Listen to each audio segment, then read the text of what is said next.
Ah mais ce gamin lui a coupé la tête, mais putain, il a un couteau, mais c'est un petit pourtant. Restez simplement avec lui. Mais ici, près du rocher, il y a un plus gros. Il y a aussi une marque de sang dans l'herbe. Ah, je veux pas m'en approcher, je veux pas avoir d'ennui là. Il y a du couteau et du sang là-bas. C'est comme collé au sol.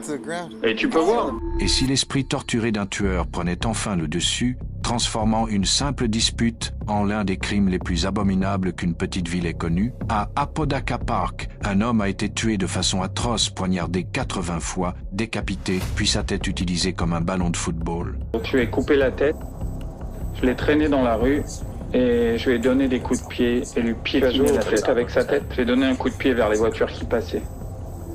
Le 20 juin 2021, à Las Cruces, Nouveau-Mexique, des passants alertent la police après avoir trouvé un corps et des éléments macabres au sol dans Apodaca Park.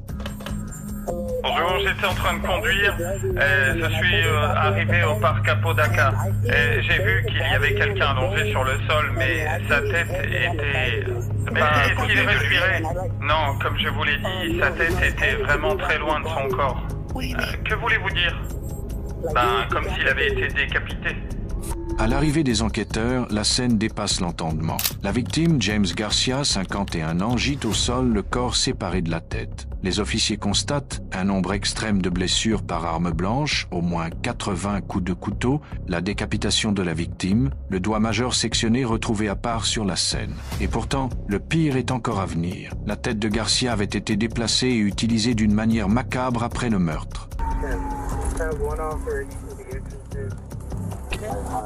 Il est tombé à cet endroit, la tête est arrivée là-bas d'une manière ou d'une autre. Il devait soit la ramasser ou la déplacer. Il a donné un coup de pied, ça a roulé, quelque chose comme ça. Il y a 2 tatouages aussi. Ouais, on a des coups de couteau, quelques bonnes blessures par arme blanche. Ouais, le couteau trouvé ne mesure que 6 cm pourtant. Il y a 2 petites blessures par arme blanche juste là. Ouais. Qu'est-ce que c'est, Dustin? Du verre? Juste Vous là. voyez ça? Ouais. Ce truc brillant ici et là. Qu'est-ce que c'est? Est-ce qu'il l'a craché? Ouais, ça pourrait être craché. On dirait un sans-abri en quelque sorte. Ouais.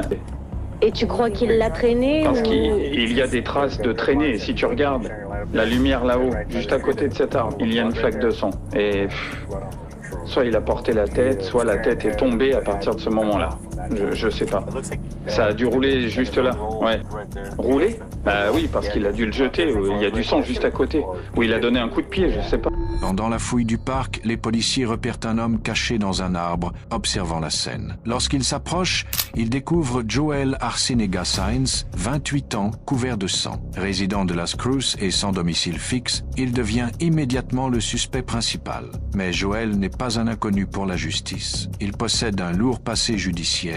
En 2017, il avait été arrêté pour un meurtre à Las Cruces, mais les charges furent abandonnées faute de preuves témoins, disparu, armes introuvables. En avril 2021, il est arrêté pour vandalisme et cambriolage dans le quartier historique de Mesquite, identifié grâce aux caméras de surveillance. Malgré les preuves, il avait été libéré peu après. 9-4, recherche 97. Nous avons bloqué l'Est. On a juste besoin de la partie sud du parc bloqué.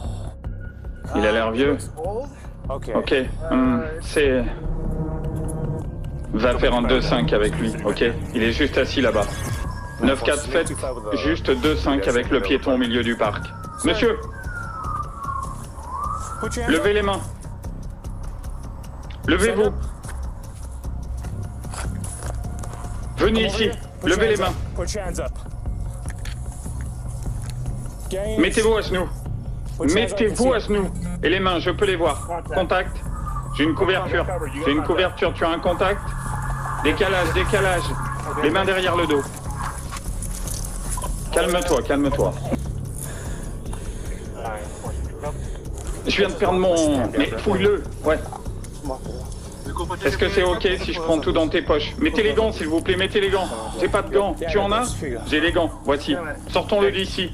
Et mettez quelqu'un à l'intersection pour pas contaminer la scène, s'il vous plaît. Smith, retourne à l'intersection. Smith, accompagne le mec. En explorant davantage le parc, les enquêteurs découvrent un couteau ensanglanté, du sang sur les mains et les vêtements du suspect, des empreintes de chaussures près d'une mare de sang et des traces sur plusieurs voitures, indiquant que la tête avait été projetée contre les véhicules comme un ballon. Les rapports évoquent jusqu'à 14 voitures touchées. Les preuves matérielles, armes, ADN, sang, empreintes, confirment le lien direct entre Joel et le meurtre. Les experts notent aussi qu'il vivait partiellement dans le parc, dormant parfois à proximité de la scène du crime. Très bien, vérifiez s'il n'y a pas d'autres victimes. Ah mais ce gamin lui a coupé la tête, mais putain, il a un couteau, mais t'es un petit pourtant, restez simplement avec lui. Mais ici, près du rocher, il y a un plus gros. Il y a aussi une marque de sang dans l'herbe. Ah, je veux pas m'en approcher, je veux pas avoir d'ennui là. Pour marcher si près de lui. Et ils ont un suspect potentiel? Je suis comme à peu près sûr. Ah bon? Bah oui, il était là. Mais oui, avec le couteau et tout ce sang. Il y a du couteau et du sang là-bas. C'est comme collé au sol. Et tu peux voir? Ok. Ouais bah laisse tomber. Je connais pas cette partie. Il souriait et riait quand nous l'avons attrapé. Tu as vu le couteau? C'était planté dans le sol. Ouais, c'était un gros. Non, un petit. Putain, il y en a un autre. Il y a aussi ce sac couvert de sang. Ah, ça a l'air maudit. Peut-être qu'il y a une autre tête dedans. En fait, j'y pense. Il y a des caillots de sang dessus. Mais comment diable on a pu passer ici? Personne ne... Vous savez que c'est difficile d'obtenir tout ça. J'ai signalé le code 24, mais tu ne peux pas appeler pendant tout ce temps. Il se fait couper la tête avec un canif et personne ne dit rien du tout. Il est là assis avec les mains ensanglantées. Et il y a son sac juste à côté et nous on a découvert l'arbre. Mec, il a coupé l'arbre. C'est comme un lieu d'exécution. Tu penses qu'il est complètement fou? Ah, je dois l'être moi, mon. Mais comment a-t-il fait pour couper? C'est super dur. La colonne. Il faut plusieurs coups de hache pour un homme moyen. Ouais, pour hacher, oui. Ouais. Les policiers tentent d'obtenir davantage d'informations, mais Joel reste évasif. Il ne donne qu'un nom, Joel Arciniega Sáenz. Son attitude déroutante laisse penser qu'il cache quelque chose de bien plus sombre. Comment t'appelles-tu, bro? Joel Arciniega Sáenz. Voilà ce que j'ai obtenu, voilà ce qu'il m'a donné. J'ai trouvé une identification. Je ne sais pas si vous avez... Ouais. Laser m'a dit qu'il ne le sentait pas, donc vous devriez peut-être vous replier. Ok. Conduit au poste, Joel paraît perdu, déconnecté. Il répète simplement « Je ne sais pas, je ne sais pas ». Mais derrière ce calme, les enquêteurs sentent une tempête prête à exploser. Il refuse de coopérer, reste muet sur ses motivations. Joël, je suis le détective Gonzalez, département de police de Las Cruces. Voici mon partenaire, le détective Lockridge. Ah, je vais bien. Ok. Que faisais-tu au parc Apodaca cette nuit dernière? Je sais pas. Tu ne sais pas? D'accord. Avec qui étais-tu là-bas? Dis-moi ce que tu sais, Joël. Hein? Dis-moi ce que tu sais. Je sais pas. Qu'est-ce que tu as sur les mains? Qu'est-ce que c'est? Tu as quoi entre les mains? Je sais pas. Non. Tu ne sais pas ce que tu faisais au parc hier soir? Non. Que faisais-tu? Je n'étais pas au parc Apocada jusqu'à ce qu'on m'appelle. Moi non plus. C'est ce que les officiers ont découvert. Eh bien, je suppose. Alors pourquoi penses-tu être ici, Joël? Vous m'avez amené ici. Je te demande donc pourquoi on t'a amené ici. Pourquoi tu m'as amené ici? Je ne sais pas moi, ne me demande pas. Tu m'as demandé. Face à son silence, les enquêteurs changent de stratégie. Ils le provoquent. Tu l'as fait parce que tu es gay, non? Parce que tu sortais avec lui? Ces mots le font sortir de son calme. Joel nie, prétend être marié, rejette toute motivation sexuelle. Mais cette provocation va tout déclencher. Joël, j'essaie juste de savoir et d'avoir des infos sur James. Donc, c'était ton petit ami? Vous sortiez ensemble? Je suis pas gay, ok? D'accord. Et est-ce que vous étiez là-bas? Il y a une querelle d'amoureux? Non? Non? Qui est-ce? Parce que c'est ton petit ami, vous vous êtes disputé? Qui t'a dit ça? C'est exactement ce que j'attends. Qui t'a dit ça? Dis-moi, mec. Je suis un négro marié. Marié. Tu es marié? Ouais. Avec qui es-tu marié? T'inquiète pas. Tu es marié avec James? Tu essaies de m'insulter? Hein? Tu m'insultes?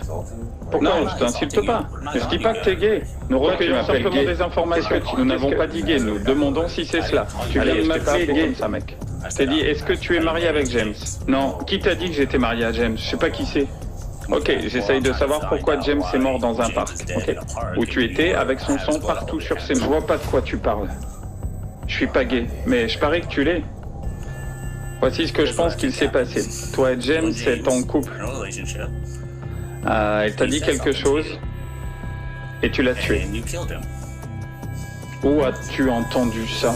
Pressé, Joel finit par craquer. Il invente d'abord une histoire confuse. Il accuse Garcia d'avoir violé sa femme 4 ans plus tôt. Les enquêteurs sentent que quelque chose cloche. Et soudain, la vérité tombe. Joel admet avoir décapité Garcia. Il raconte les détails avec une froideur glaçante. Les policiers comprennent alors qu'ils ont affaire à un esprit torturé, dangereux et sans remords. Écoute Joel, nous savons ce que tu as fait. Nous voulons juste savoir pourquoi tu l'as fait. Pourquoi tu as tué ce type? C'est parce qu'il a violé ma femme. Est-ce qu'il a violé ta femme? Quand est-ce que cela s'est produit? Il y a 4 ans. Il y a 4 ans? Ouais. D'accord. Est-ce que ça a été signalé? Nous étions tous sans abri. Ce sont mes sacs qu'ils nous volaient. D'accord. Et les sacs, c'était les tiens? Ces 3 sacs appartenaient à ma femme et à ses 2 amis. Là, je voulais les récupérer, tu sais. J'ai juste essayé de les prendre, il a pointé une arme sur moi, tu l'as vu. Alors ouais. Tu as fait quoi d'autre? Tu lui as coupé la tête, je l'ai traîné dans la rue et je lui ai donné des coups de pied et lui piétiné la tête avec sa tête. J'ai donné un coup de pied vers les voitures qui passaient. J'apprécie que tu sois honnête avec nous. Je peux avoir une clope? Tu veux une cigarette? Laisse-moi voir ce que je peux faire sur toi. Je peux te remettre d'accord. Les experts médico-légaux consolident le dossier. ADN, empreintes, armes, sang, tout l'accuse. Mais une question plane. Est-il fou ou simplement monstrueux? Des examens psychiatriques retardent le procès. Finalement, le 5 mars 2025, le verdict tombe, coupable de meurtre au 1er degré. Le parquet décrit un acte atroce. La justice, cette fois, ne tremble plus. Les 80 coups de couteau, la décapitation, la tête utilisée comme un ballon, tout cela a marqué à jamais Las Cruces. Les habitants n'oublieront jamais cette scène d'horreur dans un parc public. Et une question reste sans réponse. Ce drame aurait-il pu être évité si la justice avait agi plus tôt? Un tueur relâché plusieurs fois, une communauté sous le choc et un système qui a peut être failli. Et vous, qu'en pensez-vous? Folie pure? Vengeance ou défaillance judiciaire? Dites-le moi dans les commentaires. Laissez un like si vous soutenez le travail de recherche derrière ces enquêtes et abonnez-vous à Inspecteur Sam, car ici, chaque crime laisse une trace.